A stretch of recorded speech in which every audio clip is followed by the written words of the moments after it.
नमस्कार। Super India news team में आपका स्वागत है। मैं हूं राजेश आर्य। आइए देखते हैं आज का विशेष समाचार। राजनीतिक विमर्श का स्तर।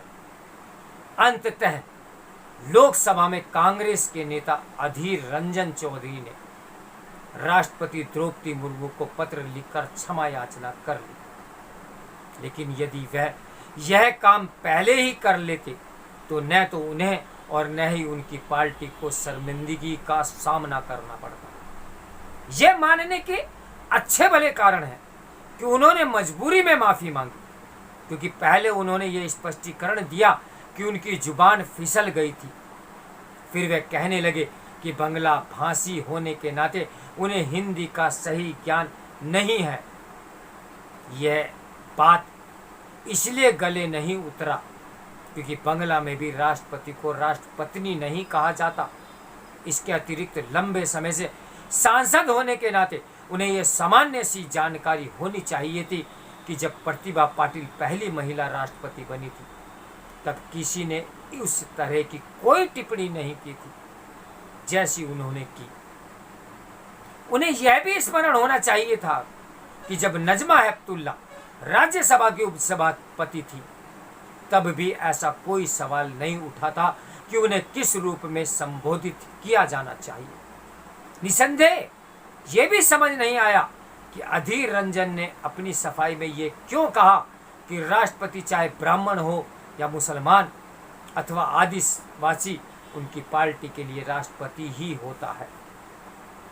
फिलहाल यह कहना कठिन है कि अधीर रंजन के माफी मांग लेने के बाद इस प्रकरण का पटाक्षेप हो जाएगा या नहीं, क्योंकि राष्ट्रपति के संदर्भ में उनकी अभद्र टिप्पणी को लेकर संसद में सोनिया गांधी और स्मृति ईरानी के बीच जो तकरार हुई वह भी एक मुद्दा बन गई है।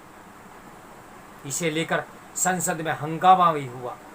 इस सत्र में संसद के भीतर और बाहर जैसा हंगामा हो रहा है वह अभूतपूर्व भले न हो, लेकिन यह साफ है कि राजनीतिक विमर्श का स्तर सबसे निचले स्तर को छूता हुआ दिख रहा है। इससे बड़ी विडंबना यह है कि इससे किसी को रुचि नहीं दिख रही कि संसद सही तरह से चले।